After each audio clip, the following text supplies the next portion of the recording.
Hello tout le monde, j'espère que vous allez bien. Alors aujourd'hui je vous retrouve pour une nouvelle vidéo. Donc je vous retrouve pour la revue de la palette Anastasia Beverly Hills, la Norvina volume 5. Alors c'est une palette de 70 fards, n'importe quoi non, qui coûte 70 €. Il y a 25 fards à l'intérieur, donc les fards sont vegan et cruelty free. Et cette palette est disponible sur le site de Sephora et de Beauty Bay. Alors personnellement je l'ai pris sur le site de Beauty Bay puisqu'il y avait un code de moins 15% qui passait dessus et je trouvais ça un peu plus avantageux. Mais vous pouvez la prendre aussi sur Sephora, c'est la même chose. Donc elle se présente comme ceci. Je pense que vous pouvez voir qu'elle est juste magnifique. Le packaging est juste trop belle. Donc c'est le même format habituel que les Norvina, hein, ça change pas. Ça change pas. Donc je vais vous montrer l'intérieur parce que c'est quand même ça le plus important. Alors, elle se présente comme ceci, donc j'ai déjà appliqué par contre le fard A1 sur toute ma paupière parce que ça c'était pas très intéressant à vous montrer. Mais du coup j'ai déjà appliqué et je peux vous dire qu'il est déjà très bien. Alors vous voyez on a 25 teintes à l'intérieur. Désolée. Alors elle a été comparée à la volume 4 et à la volume 2 il me semble. 2 ou 3, je sais plus c'est laquelle, c'est la violette en tout cas. Et moi je trouve que certes il y a certaines teintes qui sont similaires, mais de là à dire qu'elles se ressemblent, je trouve pas personnellement. Il y a pas mal de teintes de violet, c'est vrai que cette palette je trouve que la violette qui était sortie était plus sur les violets foncés. Et là c'est beaucoup plus, on peut faire des make-up beaucoup plus clairs avec cette palette. Et je trouve ça vraiment bien, il y a quelques teintes neutres aussi au niveau d'ici, des petites paillettes pressées etc. Je la trouve vraiment bien agencée. Donc écoutez, on va tester la qualité. J'ai jamais été bien sûr. J'ai jamais été déçue, pardon, des fards Anastasia en règle générale. Donc bon, là je pense que je vais pas être déçue non plus. On va tester ça. Alors c'est vrai que 70 € c'est un budget pour une palette. Moi franchement, si je serais pas passionnée de make-up, je pense pas que je mettrais 70 € dans une palette pour me maquiller le matin. Mais après c'est selon vos goûts, selon vos envies et puis selon votre budget aussi. Parce que moi je le dis à chaque fois, c'est pas parce qu'une palette coûte cher qu'elle est bien et c'est pas parce qu'une palette coûte pas cher qu'elle n'est pas bien. Donc on va tester ça maintenant. Alors mon pinceau il est propre, il est juste taché, hein, vous inquiétez pas. Alors je vais venir utiliser le fard D4 qui est celui-ci dans mon creux de paupière. Par contre le fard D5 à côté, je vois qu'il y a des micro paillettes dorées à l'intérieur et le fard C3 c'est un peu pareil. Vous verrez rien à la caméra mais ouais c'est un peu bizarre. Alors, on va prendre le fard D4 sur notre pinceau et on va commencer à le mettre en creux de paupière. Voilà, c'est une pigmentation Anastasia. Je vais juste enlever le petit plastique sur le miroir de la palette. Je vais peut-être, hop, me maquiller un peu avec les deux miroirs. Hop. C'est une pigmentation Anastasia Beverly Hills. Hein. Vous le savez que les pigmentations Anastasia, moi, je les trouve juste dingues.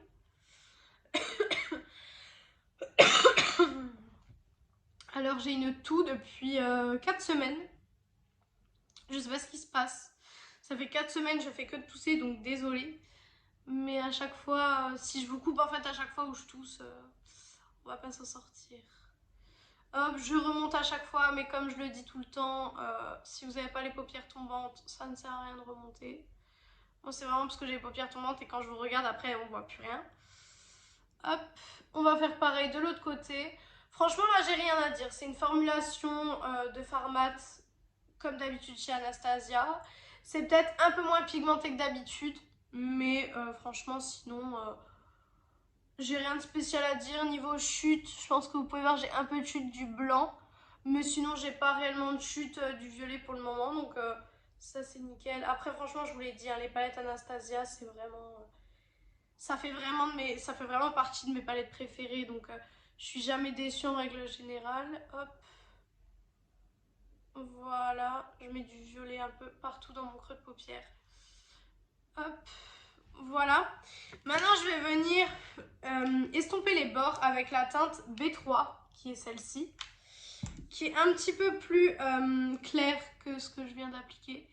Et c'est pour estomper un petit peu les bords, pour pas que ça fasse trop net non plus, en fait. Voilà. Hop, hop. Et je vais jamais y arriver, hein.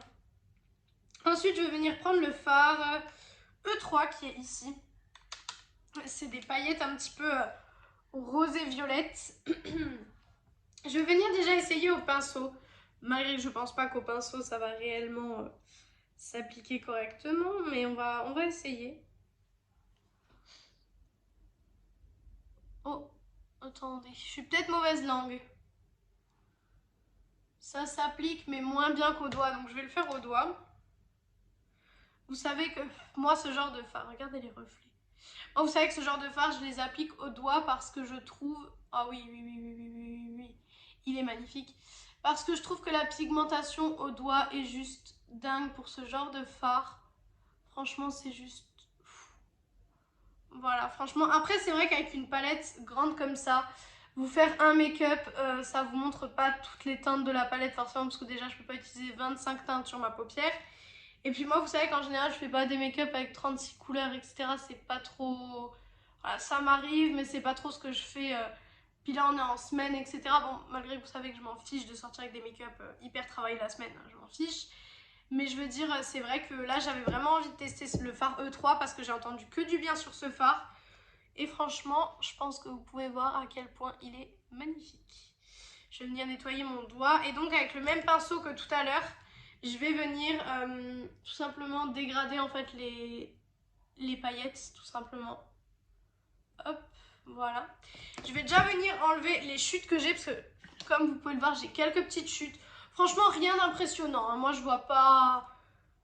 C'est pas choquant en fait, donc franchement moi ça me choque pas. J'ai mes cheveux, ils ont bouclé derrière, on va faire, je les relisse après. Mais ça on s'en fiche, c'est pas le sujet. Maintenant je vais venir prendre un pinceau pour le ras de cils. Alors, où j'ai un pinceau pour le ras de cils, ici. Je vais juste vite fait le nettoyer parce que je nettoie tout le temps mes pinceaux, même s'ils sont lavés déjà. Mais je les nettoie parce qu'on sait jamais s'il reste, je sais pas, un dépôt de pigment de quand je me suis maquillée la veille ou quoi que ce soit. Je préfère toujours le nettoyer. Hop, il est nettoyé, il est nickel. Je vérifie sur ma main en règle générale qu'il soit bien. Et du coup, je vais venir appliquer la teinte. Vous savez quoi, on va rester sur la C4 pour faire le ras de cils. Voilà. Donc je vais rester sur la C4. Pour le coup, je trouve que les deux fards se mélangent très très bien. Je viens de regarder ça dans mon miroir et je vois que les deux fards se mélangent très très bien. En fait, je sais pas si vous pouvez le voir, mais la couleur des paillettes, c'est exactement la couleur du violet que j'ai appliqué. Et je trouve ça, je le trouve magnifique en fait. J'ai un gros coup de cœur pour ce fard. Je le trouve très très joli. Alors...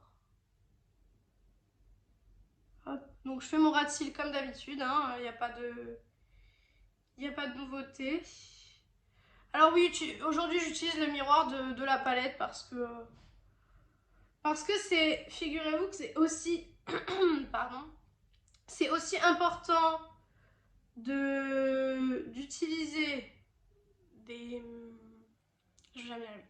C'est aussi important d'utiliser les miroirs des palettes que les fards. Parce que si vous décidez de partir quelque part et que vous avez besoin du miroir et qu'en fait le miroir ne vous convient pas, c'est pas ouf. Donc c'est vrai que moi je trouve ça aussi important de tester ça. Hop. Voilà, donc je fais mon ras de cils, vraiment il n'y a rien de fou, hein. Je fais juste mon ras de cils, rien de très important. Donc voilà pour le ras de cils. Maintenant je vais venir mettre la teinte C2, donc qui est cette teinte un petit peu argentée. Je vais venir la mettre dans mon coin interne. Voilà. Hop. Franchement, elle est magnifique cette teinte aussi. Ça va rajouter un peu de lumière et un peu de dimension à votre make-up. Moi, je sais que je mets tout le temps quelque chose en coin interne. Voilà. C'est juste magnifique. Donc voilà pour le make-up des yeux. Moi j'aime beaucoup, franchement j'aime beaucoup ce que j'ai fait. Vous me direz en commentaire, j'ai le fil de mon pull depuis ce matin qui m'énerve. Vous me direz en commentaire ce que vous en pensez. En tout cas moi je la trouve juste trop jolie. Donc je vais faire mon liner, mon mascara, mon rouge à lèvres hors caméra. Et on se retrouve après pour la conclusion de cette vidéo. Donc voilà, j'ai rajouté liner, mascara, rouge à lèvres. Donc le make-up est un peu plus complet comme ça. Personnellement j'aime beaucoup. Bon mon liner, faites pas attention, c'est jamais le même. Donc voilà. Mais franchement j'aime beaucoup le résultat, je trouve que la palette est juste magnifique. Je pense que ça peut devenir l'une de mes préférées de chez Anastasia Beverly Hills. Franchement, ça peut être une de mes préférées. Je vais d'abord juste, avant de faire la conclusion, vous montrer ce que j'ai utilisé malgré que je pense que vous savez déjà. Alors j'ai utilisé le liner Shiglam, voilà, comme d'habitude. Mon mascara Inglot, pareil, comme d'habitude. Et le rouge à lèvres Essence, donc c'est le Stay 8h Matte en teinte 01 Hello Sunrise. Donc du coup, on va passer sur la conclusion de cette palette. Alors, est-ce que je vous la recommande? Oui, parce que personnellement, moi je trouve que elle se démarque bien des autres Anastasia, des autres Norvina. Donc je vous la recommande. Après, si vous n'avez pas le budget, est-ce que c'est nécessaire de mettre 70 € dans une palette de violet? Je sais pas, c'est à voir de vos envies, c'est à voir si vous avez envie d'avoir une palette aussi chère dans votre collection. Enfin, franchement, c'est vraiment à vous de voir. Mais pour les make-up addicts comme moi, je pense que de toute façon, voilà, c'est vraiment des objets de collection. Déjà, premièrement, c'est des vrais objets de collection. Et puis, moi, je la trouve vraiment magnifique, autant au niveau du packaging que niveau qualité. Parce que comme vous pouvez le voir, j'ai été très fan du fard lumineux que j'ai appliqué, donc c'était le E3. Je suis très fan de ce make-up, donc franchement, je vous la conseille. Après, voilà, comme d'habitude, vous êtes libre d'aimer ou pas le produit. C'est pas parce que moi je dis que j'aime que forcément tout le monde va l'aimer. Après, c'est vrai qu'elle est très jolie. Elle est très quali aussi, parce que c'est le même packaging, donc vraiment assez lourd, assez quali. Donc je vous la conseille. Et puis, moi, j'ai pas trop autre chose à dire sur la palette, en tout cas. Donc j'espère que cette petite revue vous aura plu. Dites-moi en commentaire si vous avez certaines revues que vous aimeriez bien que je fasse sur ma chaîne, malgré qu'il y a pas mal de choses qui arrivent, je vous mens pas, j'ai pas mal de petites vidéos qui arrivent. Mais dites-moi ça en commentaire, je serais curieuse de savoir, et je serais aussi curieuse de savoir votre avis sur la Norvina, si vous l'avez testée, si vous voulez pas l'acheter parce que ça vous intéresse pas, si vous la trouvez trop chère, etc. Je serais très curieuse de savoir. Donc voilà pour cette vidéo, j'espère que cette vidéo vous aura plu et moi je vous retrouve dimanche dans une prochaine vidéo.